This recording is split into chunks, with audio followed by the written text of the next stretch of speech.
Hello and welcome back to our channel Trading for Beginners.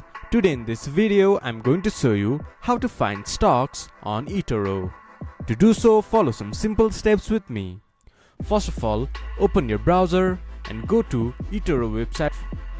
Then this type of interface will appear in your screen once you have logged into your account.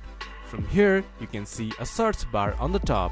From here you can search any stock that you like, or you can just hover your mouse to the left side of the screen and go to Discover.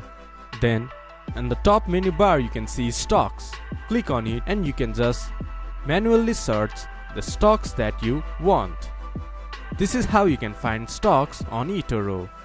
This much for today's video. If you guys find our video helpful, please leave a like and comment, and do not forget to subscribe our channel and hit the bell icon.